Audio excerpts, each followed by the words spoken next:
Hello friends, आप लोगों का स्वागत है RMSPS ऑनलाइन स्टडी पर। मैं हूँ राघव सर और आज हम लोग अध्ययन करेंगे types of crystalline solids.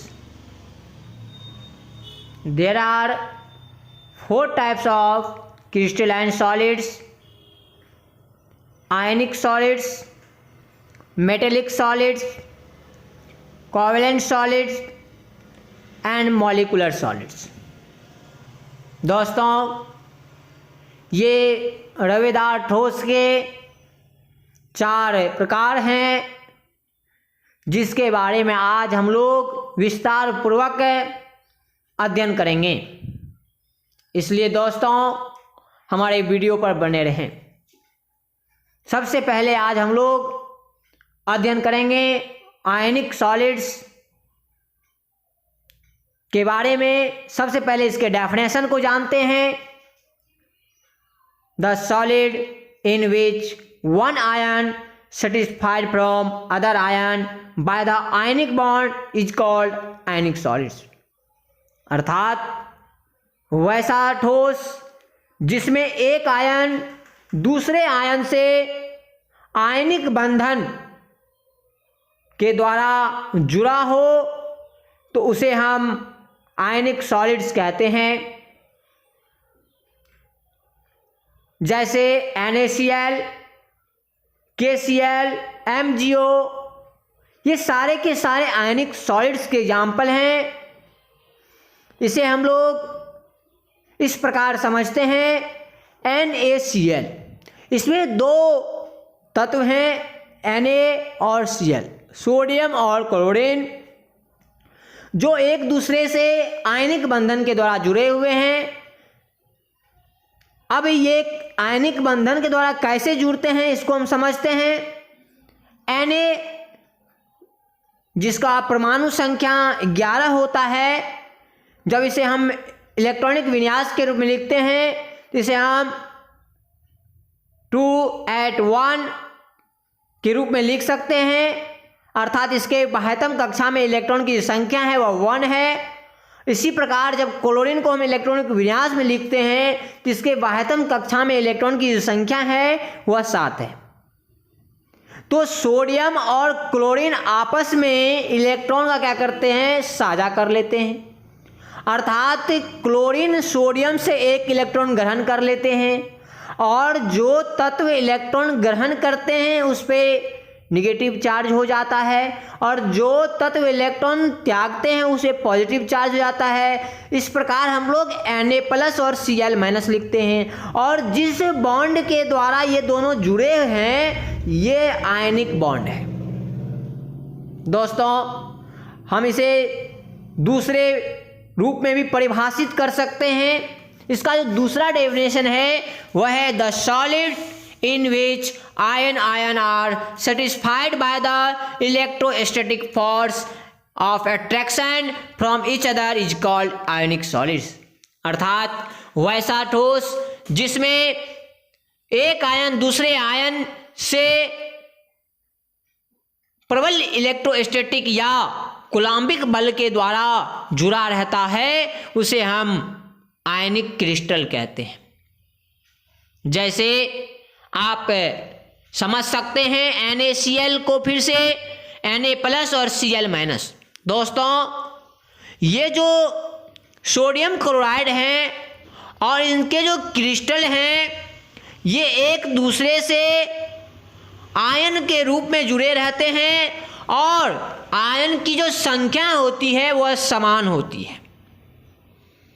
Ion की संख्या हमेशा अर्थात धन और ऋण जो आयन है वह हमेशा नंबर में इक्वल रहता है। अब है आयनिक क्रिस्टल जो होते हैं उनके जो गलनांक होते हैं वह काफी उच्च होते हैं। साथ ही इसका जो बंधन ऊर्जा का मान है वह 400 से लेकर 4000 किलो जूल प्रति मोल है। ये जो क्रिस्टल हैं यह ध्रुवीय विलायकों में घुलनशील और अध्रुवीय विलायकों में अघुलनशील होते हैं।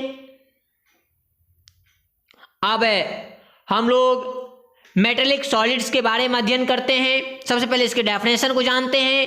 The solids in which metal ion are satisfied by the metallic bond from each other is called metallic solids.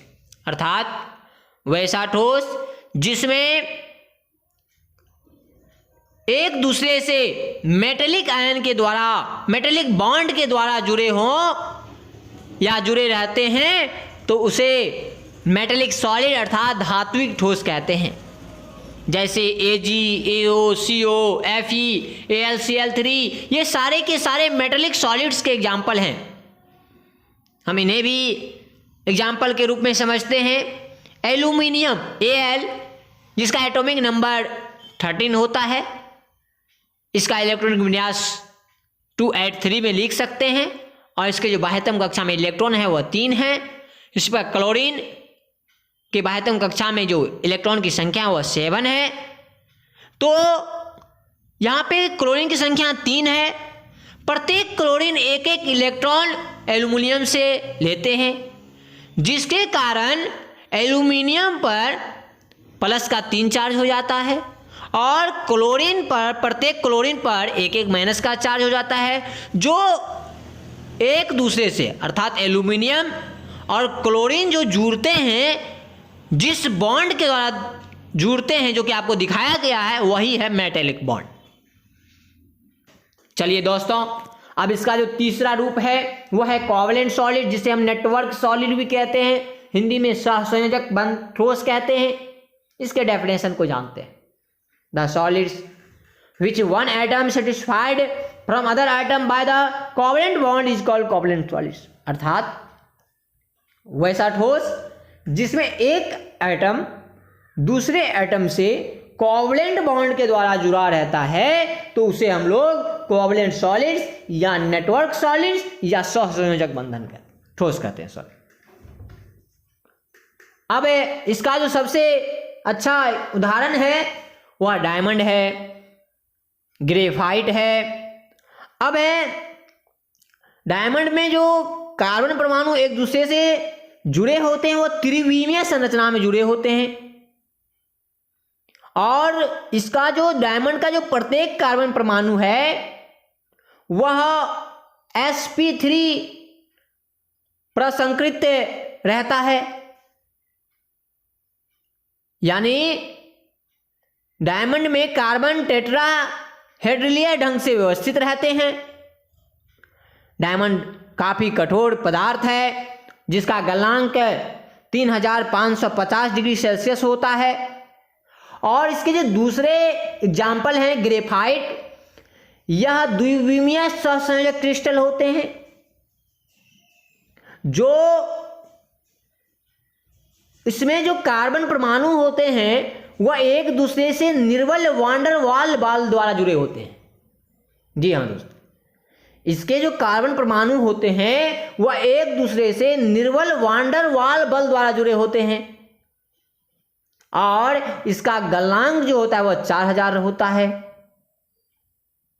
यह काफी कोमल होता है, साथ ही यह विद्युत का सुचालक भी होता है। तो ये कोवैलेंट सॉलिड्स हम लोग पढ़े। अब लास्ट जो इसका टाइप्स है वह है मॉलिक्यूलर सॉलिड्स, आणविक ठोस। इसके डेफिनेशन को जानते हैं। The solids in which molecule are satisfied by the van der Waals force of attraction from each other is called molecular solid। अर्थात वैसा ठोस जिसमें एक मॉलिक्यूल दूसरे से वान डर वाल फोर्स के द्वारा जुड़ा हो या जुड़े रहते हैं तो उसे हम लोग मॉलिक्यूलर सॉलिड्स अर्थात आणविक ठोस कहते हैं। अब है आणविक के ठोस के एग्जाम्पल क्या हैं? CO2, CCl4, ये सारे के सारे मॉलिक्यूलर सॉलिड्स हैं, आणविक ठोस हैं। इसमें जो परमाणु और अणु के बीच जो बंधन होता है या बल हो, जिस बल से वह जुड़ा होता है, वह 3 प्रकार का बल हो सकता है। पहला तो विक्षेपण हो सकता है, दूसरा द्विध्रुवी अन्योन्य क्रिया और तीसरा हाइड्रोजन आबंध। ये इतने फोर्स के द्वारा या इतने बंधन के द्वारा जुड़े रह सकते हैं। तो दोस्तों, आज हम लोग इस वीडियो के द्वारा क्रिस्टलाइन सॉलिड्स के टाइप्स, जो 4 प्रकार के आप लोगों को बताया गया, तो इस तरह से हम क्रिस्टलाइन सॉलिड्स के बारे में अध्ययन किए। तो दोस्तों, मेरा यह वीडियो आपको कैसा लगा कमेंट कर अवश्य बताएं। साथ ही यदि मेरे चैनल पर आप पहली बार आए हैं तो मेरे चैनल को सब्सक्राइब अवश्य करें, साथ ही बेल आइकन को दबा लें ताकि मेरे नए वीडियो का नोटिफिकेशन आपको मिलता रहे। तब तक के लिए थैंक्स।